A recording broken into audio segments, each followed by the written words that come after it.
Thank you very much, Mr. Rudy Westervelt, who is the CEO of the Rotary World Peace Conference. So I'm really thankful for his time that he has given me this appointment for the interview on a very short time. So thanks you very much, Rudy. Thank you, Malik, and I appreciate joining you this morning or this evening on your time across the other side of the world here and connecting on something that I'm sure is very important to each of us, and that's how do we continue to work on creating peace in the world.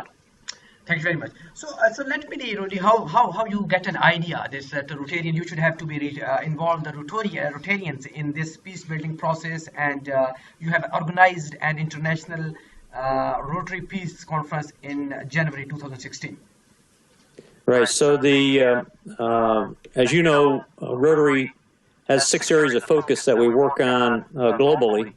And one of those, basically on the human needs theory, so we take care of the basic needs that take us through water and sanitation and health, and we move up to literacy and economic development. But the top goal here in Rotary is to create peace in the world and understanding. We have a variety of ways to do that, and we have 6 peace centers around the world where we train, and we have graduates coming out of there with master's degrees in peace and conflict prevention and resolution.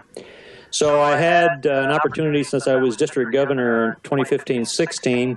In preparation for that, I think each of us has an opportunity to make a difference in the world, and sometimes we have an opportunity to do something bigger, that makes a bigger continued impact. And so about 3 years before the actual conference went on, I had this idea that we should put on a peace conference, and not just a feel-good, everybody's happy, goes home, but doesn't do anything conference.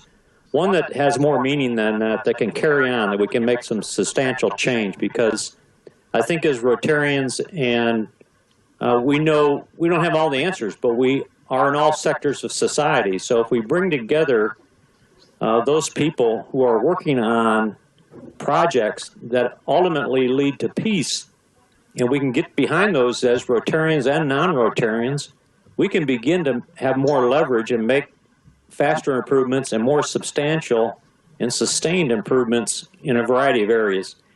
And so I met with, then I was district governor nominee with President nominee Ravindran at that time, actually in San Diego at International Assembly, and I asked him if we put on a peace conference, it would affect anything during his year. And he told me, no, but make sure you provide value to those who attend. And that really has stuck with me. And so then we moved it into all 6 Southern California districts working together. And then at some point we heard that President Ravindran was putting on a series of presidential conferences, one of those being on peace and conflict resolution. We were encouraged to apply ours to be the one representing all of Rotary International, and we did, and it did get accepted, which we were very grateful for support. Not monetary, but support from the Rotary world that give us a bigger reach, I think, and more acceptance out there in the Rotary world. And so the conference idea was to bring together and tackle conflict solutions, not just talking about the problem, but we brought in people that had solutions to major issues in your personal life, home, school, business, community, international trade, film, TV, media, major religions, and how Rotarians connect around the world. And these 13 different tracks were going on simultaneously over the 2 days with speakers, Rotarians and non-Rotarians, who had solutions to major issues, from homelessness to poverty, economic development side, as well as dealing with international conflict, how that's affected with trade, how we work together with each other, and certainly, Rotary is not a religious organization, but we understand that all of us have different religions out there, and we understand there's an impact there as we bring people together with more understanding and openness. And film, TV, media can either portray things that are bad, or they can help promote solutions that are working. So Film TV Media was key to us in promoting the good works rather than continuing to focus on the problems, focus on the solutions. And so that was the kind of the backbone of that two-day conference. So how much do people get success in this initiative, and how much do you think that what was the outcome of this peace conference? Okay, so we had somewhere above 1,500 attendees. We had over 150 experts there explaining different solutions, and so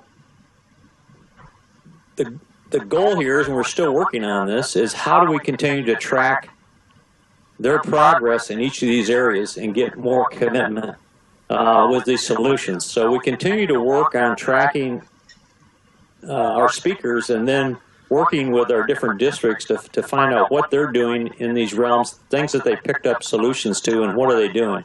So one of those areas is that we've just, in late June, started a new Rotary Club online, the Rotary E-Club of World Peace. And we've got people from a variety of sectors of society that were speakers and experts there are now Rotarians. And so we're looking at how we track what they're doing and begin to get behind some of these major issues more and call on Rotarians to join us in that process. And so I don't think it's, you can't leave there after 2 days and think that it's going to automatically move forward unless you continue to apply effort in following people and trying to get a commitment. And so we continue to work on that process, and it'll be months and years and way into the future as we continue to work forward, taking on these major issues and continue to try to bring other Rotarians from around the world in with us to help in this process. So do you plan the next conference in 2017? That's interesting. It was this was a three-year labor of love here to put this one on with over 80 members of our team that put this together. We don't have, I think it's too soon to come back a year later and put on a conference. I think that one of this magnitude, which truly was larger than I think anybody's put together before to try to take on and have impact. If we can come back together in 3 to 4 years, which would get us into the 2018, 19, or 2020, maybe it's 2020, with a seeing where we are, a year without war or a day without war or whatever it happened to be, a theme in there, and bring together some of those that presented and see where they are today, but also have people who use some of these things and put them into motion out there. If we could track some progress in these areas, I think would make good sense. And I think if we come back too soon, I don't think we'll have that same impact. So I want to make sure that we come back, if we're going to take on something this large again, that we can really show that we've made significant change and improvement. So being a Rotarian and also an expert of the peace and conflict, how you see the Syrian conflict, that's where this conflict is heading towards, because there is not coming any kind of the solution from both the United States or even Russia and other stakeholders. No, I think that's where, as Rotarians, because we're connected with a variety of groups, such as Mediators Beyond Borders and a variety of other groups in here, I think that we have, as citizens of the world here, together, can make more change beyond the political process, because that thing moves very slowly and there's a variety of sides and you never know exactly who's on what side and where we need to go. Ultimately, we need to think about, if we take a look at little boys and girls and our children and what effect that's having on them, to me, it's when you get your arms around something and somebody wants to talk about collateral damage. These are human beings. These aren't collateral. Why in the world would we allow someone to go in and bomb a hospital? To me, that's unbelievable. so as citizens of the world, we have to stand up for what's right. And I think Rotarians have the power to do that and connect out there. So our voice, we need to figure out how we stand up together and have a stronger voice on some of these major issues and say, you know, it's enough, it's enough. We have to understand how we solve these issues and begin to get some dialogue going between the two different sides and between the different groups here as citizens. And I don't have the total answer for that. I think we all have to work together on what that is, because that's one area of the world, but it's used for political gain on both sides. We have to get above and beyond that as Rotarians. I think that's what makes us special as Rotarians, being able to connect around the world. So do you think that the atmosphere of the conflict globally is increasing rather than there should be a decrease? And the measures that you have taken, like to resolve these conflicts peacefully and launched an international peace conference. So there are the very least initiative. What do you think about this? No, I think you're correct. So one of the things we, even though we show trends of the world getting safer, certainly the Institute for Peace that Steve Killelea has put together in his work out of Australia, you know, has shown the world getting more peaceful. And in the last few years, it's certainly taken a toll of the different direction, attacked a different direction. There's probably more violence in certain areas. And so with Rotary, we're involved with some global grants, for instance, between Israeli and Palestinian students, beginning to break down their barriers so they better understand each other. And I think we need to continue that in a variety of other areas. We've helped with some work with Mediators Beyond Borders over in Indonesia, in some of those areas that are hotbeds for some of this conflict. So we're developing some trained facilitators, citizens over there that can go on ground and begin to work with some of these groups to get better understanding and help begin to mediate some of this conflict. And so we need the same thing on the ground in these areas, because the citizens, everyday citizens in this, don't want to get bombed out.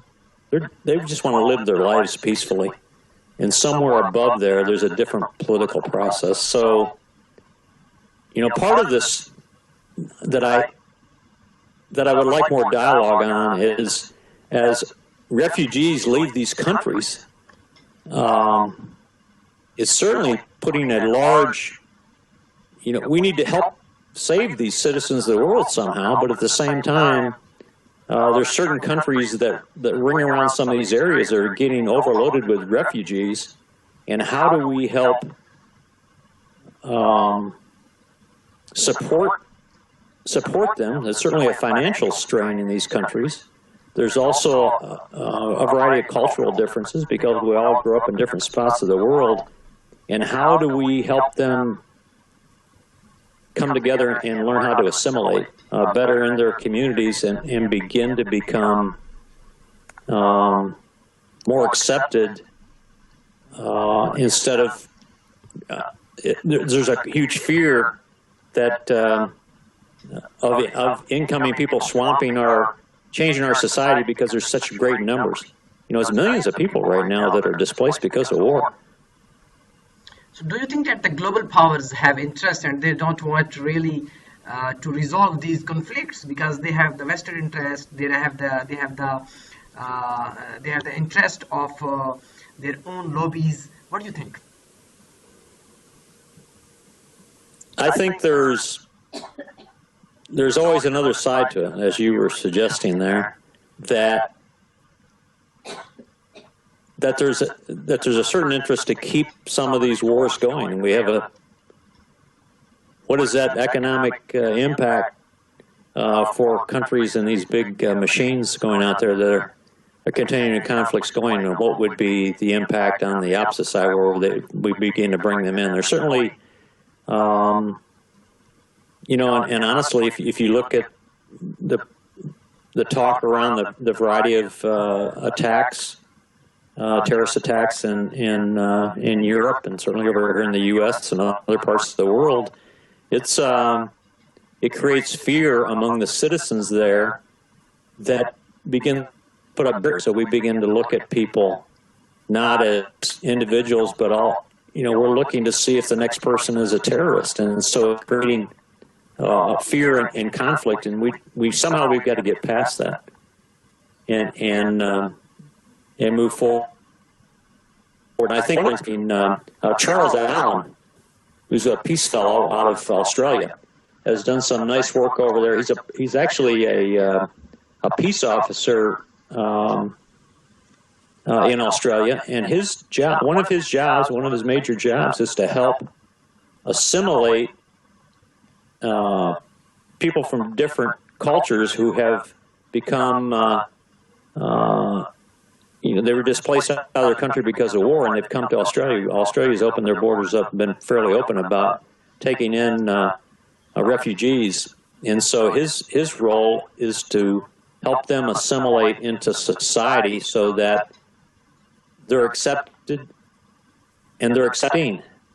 And that's a challenge, and I think that if we can keep our focus on understanding and accepting and continue to break down those barriers, I think Rotarians have power to play in that arena. I don't think we have the power to play in this military complex, but I think we have the power to play here as global citizens whose ultimate goal is to create peace and understanding while we're helping literacy and economic development and a variety of other things here that lead us to peace.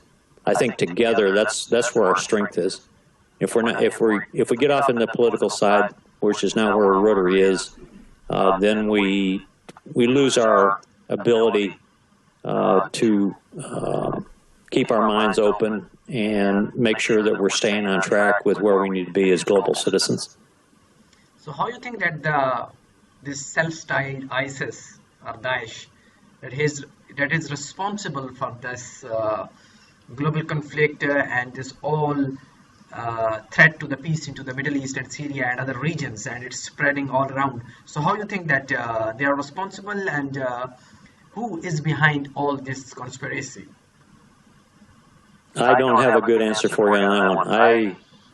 I watch the news and I read the reports, but I don't know that we have I don't know that I have all the facts I need to answer that question intelligently.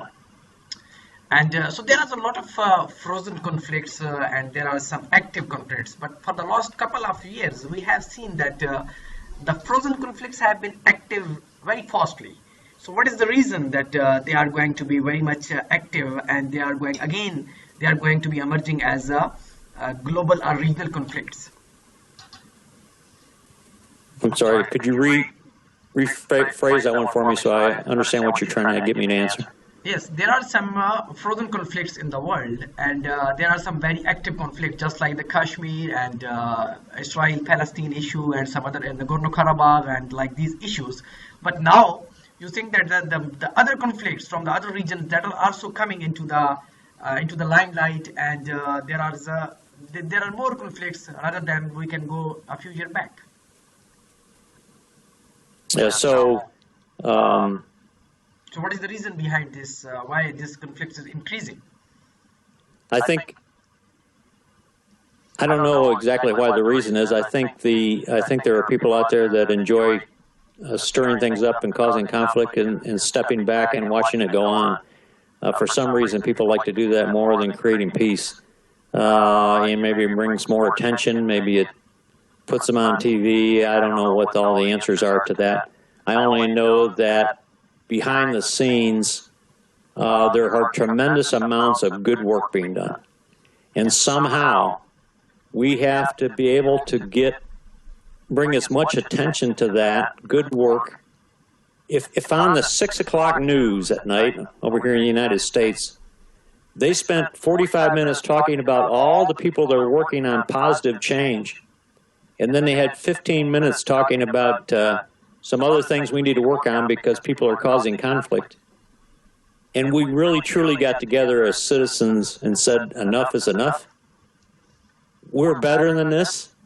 We're tired of listening to conflict, and we're going to make a change out of it, and we're not going to listen to it anymore. In fact, one of the powers we have is economic, because a lot of these programs are paid for by advertisers of products that we purchase every day. And if we together said, you know what, if XYZ automobile company who's advertising now on CBS is going to continue to promote and support this, we're not going to buy any more of their automobiles. And we could have economic pushback on the companies where I want you to support things that are making positive change in the world. And we could encourage people to back that. Then we could speak with our wallets that put a little more power on some of these things. So my last question is this, that what is your message, being the CEO of the Rotary World Peace Conference, World Peace Congress or Conference, that how we can make this world a peaceful and stable? You know, so, you know, and again, I thank you for allowing me to speak with you today. I guess my final message would be this. Each of us, every day, has the power to create positive change. With every person we talk to, with every email we send, every phone call, every interaction, we have the power to create positive change that creates peace in the world. We don't need to squander that. We need to leverage that and use that today more than ever in our lives.